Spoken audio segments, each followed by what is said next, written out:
Assalamualaikum warahmatullahi wabarakatuh.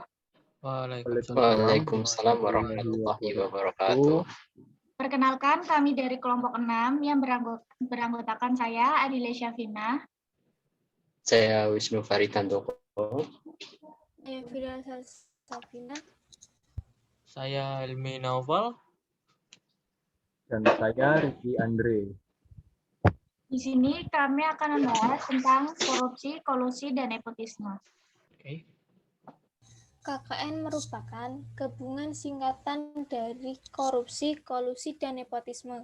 Korupsi sendiri yaitu perbuatan menyelewengkan atau menyalahgunakan uang negara atau uang yang bukan haknya untuk kepentingan pribadi maupun orang lain.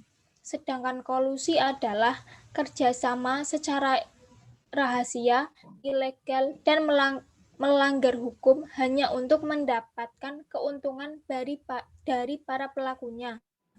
Dan nepotisme adalah perbuatan mengutamakan kerabat atau keluarga sendiri didasari rasa kesukaan dan kecenderungan bukan karena kemampuan untuk memegang suatu jabatan. Oke.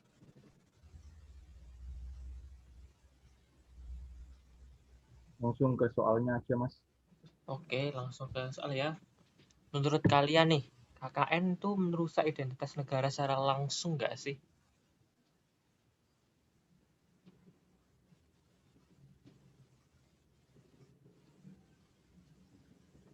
Halo?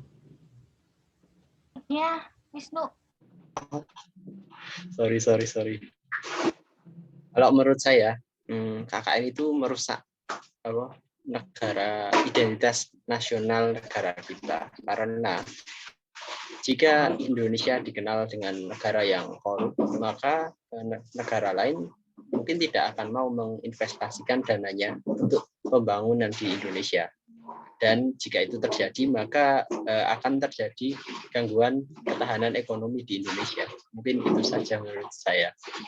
Kalau aku sih setuju sama katanya Wisnu, benar. KKN itu merusak identitas negara karena kan setiap negara pengen memiliki identitas yang bagus, yang baik, biar negara lain itu memandang kita tuh negara yang bersih tanpa adanya korupsi sama sekali. Bahkan kalau misalkan ada korupsi pun kayaknya jangan terlalu banyak karena nanti dipandang sama negara lain tuh kayak nggak etis dan nggak bagus aja gitu loh negaranya. Itu sih menurut aku. Oke. Lanjut ke soal nomor 2 ya. Oke. Menurut kalian, KKN itu merusak integrasi nasional, betul atau tidak sih? Menurut saya tuh merusak gitu. Merusak. Kenapa tuh? Kenapa merusak? Karena praktik KKN yang terjadi di kalangan pejabat dan kepala daerah dapat menimbulkan berkurangnya kepercayaan dan masyarakat. Dapat memperpecahan juga dan gagalnya integrasi nasional yang diupayakan bangsa terdahulu. Jadi ya menyanyiakan bangsa turunan Soekarno. Mungkin lanjut yang lain. Lanjut ke pertanyaan yang ketiga. Menurut kalian, KKN di negara kita itu bagaimana sih? Terus hukumannya sudah sesuai apa belum? Kalau menurut pendapat saya, KKN di Indonesia itu hukumannya masih kurang ya, masih lemah lah. Kenapa masih lemah? Mungkin karena dari pemberantasan korupsinya itu ada yang namanya operasi tangkap tangan, itu sekarang kan harus melalui proses izin dari DPR. Nah, sedangkan OOT ini sangat berefek kepada para koruptor yang ada di luar sana. Jadi kalau misalnya kita operasi tangkap tangan ini harus minta izin dulu, kan para koruptornya ini bisa melarikan diri ataupun menyembunyikan uangnya gitu. Jadi menurut saya eh, KKN atau hukumannya itu belum setimpal juga karena harusnya itu dihukum seumur hidup atau dihukum mati ataupun hukuman sosial mungkin diarak ke keliling kota Jakarta mungkin agar ada efek dari sosialnya. Mungkin dari saya itu ada pendapat yang lain. Kalau menurut aku juga iya, kayaknya yang di Indonesia itu belum sesuai gitu. Kayak misalkan kalau dibandingkan sama kasus-kasus yang kayak anak kecil waktu itu, ada kasus berita anak kecil yang nyolong sendal jepit itu dihukum 5 tahun. Sedangkan hukuman 5 tahun itu setara sama hukuman para pejabat yang melakukan korupsi. Nah, di situ tuh kayak pemerintah kenapa disamaratakan yang dia itu tuh melakukan tindakannya itu padahal cuman sepele, dan yang melakukan yang apa namanya korbannya itu pun kayak udah pelakunya itu pun kayak udah minta maaf dan udah mengembalikan, tapi kenapa tetap dikasih hukuman gitu. Jadi menurut aku emang hukuman di Indonesia tentang KKN ini emang masih kurang banget sih. Masih pilih kasih ya, Mbak? Masih kurang. Harusnya pemerintah itu kayak menegaskan lagi biar ada efek jerahnya buat para pejabat yang lakuin itu sih. Padahal kan gini, apa itu efek dari maling sendal yang kerugian negara itu mungkin nggak ada gitu loh.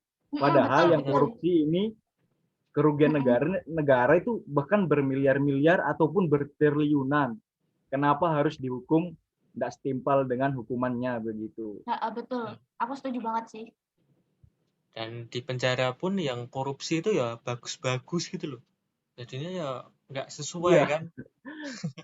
Di penjaranya Iya, pun kayak VIP. kalau misalkan para pejabat yang lakuin tindakan korupsi itu dikasih efek jerahnya itu nggak cuma pelakunya, tapi keluarganya pun juga harusnya. Iya. Jadi kayak ngerasa ada efek samping dari tindakan yang orang itu tersebut gitu loh. Ya berarti setuju dari tadi kan apa kayak lebih berefek ke hukuman sosial dibandingkan hukuman penjara begitu. Sosial lebih nusuk ya. Terus apa nih Thomas? Oke, lanjut.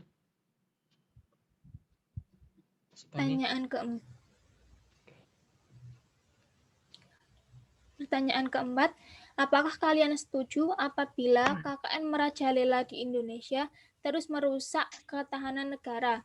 Menurut saya pribadi, saya setuju karena praktek KKN ini dapat merusak kehidupan bermasyarakat, berbangsa dan bernegara, serta membahayakan eksistensi negara karena perilaku pejabat publik, baik politikus, politisi, maupun pegawai negeri yang secara tidak langsung memperkaya diri dia sendiri dengan menyalahgunakan kekuasaan publik yang padahal warga negaranya sudah mempercayakan kepada mereka. Dan apabila ini terjadi terus-menerus, di suatu negara akan merusak ketahanan.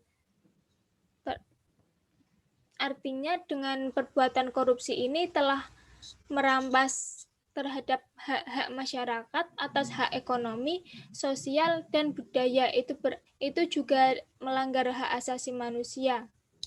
Mungkin ada pendapat lain? Ya, setuju sih saya.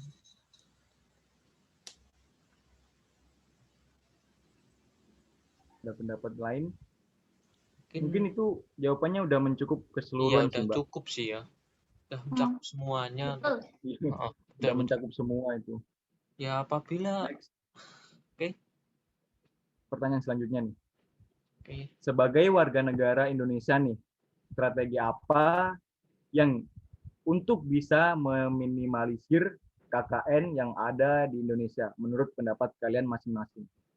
Coba. Kalau menurut aku, strategi yang harus dilakuin untuk meminimalisirkan adanya tindakan KKN ini tuh, kalau yang dari lingkungan sekolah, itu tuh kita harus kayak mengajarkan secara dini itu ke generasi muda tentang kesadaran diri, apa sih dampak negatif dari KKN, terus memberikan pendidikan yang mengarah kepada kesadaran, dan kejujuran pada setiap langkah yang dia ambil untuk dia itu melakukan hal yang adil pada setiap tindakannya. Ya, masuk sih. Terus ada lagi, kita harus memperkuat sih kayaknya peraturan perundang-undangannya sih diketatin lagi, dan mungkin itu salah satu strategi juga sih. Mungkin ada yang lain kan, seperti Dan yang paling penting sih sebenarnya harus kayak menjauhi sama yang namanya praktik tindakan KKN ini tersendiri, biar kita tuh kayak nggak ada pikiran untuk mau coba-coba untuk ngelakuin tindakan ini gitu loh. Karena yang kalau kita sampai ngelakuin tindakan KKN ini kan yang dirugikan nggak cuman kita dan keluarga, tapi ya, juga negara orang kita, lain, Dan masyarakat. rakyat.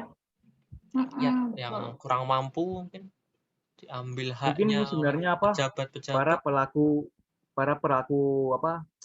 koruptor ini mungkin kurangnya itu loh, soal agamanya itu loh Iya, masih kurang. benar.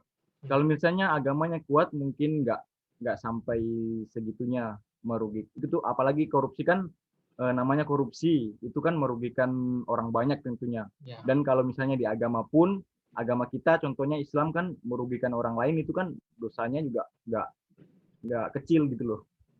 ya benar. Setuju. Oke, mungkin itu sih ya. Ada Kalau nggak lagi? salah juga kita kayak punya data pendukungnya kan ya? Ya, ada. Saya share screen ya. Oke. Ya, ini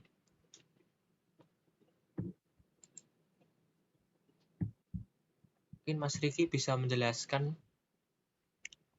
Baik, saya akan menjelaskan tentang tabel dari data kasus korupsi dari 5 tahun terakhir, ya lebih tepatnya dari tahun 2015 sampai 2019. Dapat kita lihat bersama pada layar share screen di situ, terdapat diagram batang yang berwarna biru yang menunjukkan jumlah kasus korupsi. Ada diagram batang yang berwarna kuning yang menyebutkan jumlah tersangka atau kasus korupsi, dan ada yang berwarna hijau yang menunjukkan tentang kerugian yang dialami oleh negara. Penegakan kasus korupsi yang dilakukan oleh para penegak hukum, contohnya saja KPK, dari tahun 2017 sampai tahun 2019, itu mengalami penurunan, baik dari jumlah kasusnya maupun jumlah tersangkanya itu sendiri. Kerugian yang dialami oleh negara dalam 5 tahun terakhir bisa kita lihat pada garis hijau. Pada tahun 2015, kerugian negara mencapai 3.107 miliar. Pada tahun 2016, menurun menjadi 1.450 miliar. Pada tahun 2017, kerugian negara mencapai 6.500 miliar. Tahun 2018 turun menjadi 5.645 miliar. Dan pada tahun 2019, walaupun kasusnya paling sedikit dibandingkan tahun-tahun sebelumnya, akan tetapi kerugian yang dialami negara sangat amatlah tinggi, yaitu mencapai 8.405 miliar. Mungkin itu saja. Oke. Jadi apa kesimpulan dari diskusi ini atau dari podcast ini, kalau menurut kalian? Ada salah satu yang ingin menjawab? Salah satu mungkin. Kalau dari aku, mungkin kesimpulan dari berbagai macam kasus korupsi yang ditanganin oleh para penegak hukum, ini menyajikan sebuah atau suatu realitas bahwasannya perkembangan modus operandi dalam konteks pidana korupsi mengalami perubahan yang amat sangat signifikan. Ruang lingkup serta konsep daripada kolusi dan nepotisme yang cenderung sangat luas inilah yang ditakutkan akan menjadi overlapping dengan rumusan lain yang sebenarnya lebih relevan. Mungkin yang lainnya ada. Oh, yaitu data tabel pendukung itu disertai sumber atau bersumber dari KPK Go Koid. Untuk tahun 2020-nya mungkin belum kita lihat bersama ya. Tapi mungkin lebih besar karena ada kasus korupsi tentang benih lobster ini yang baru-baru dan juga Iya, betul. dari Wali Kota Makassar juga.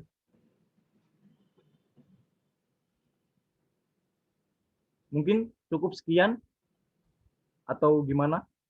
Mungkin sudah ya. Udah Mbak Sekian podcastnya. pembahasan dari kelompok kami tentang korupsi, kolusi, dan nepotisme. Kurang lebihnya mohon maaf. Wassalamualaikum warahmatullahi wabarakatuh.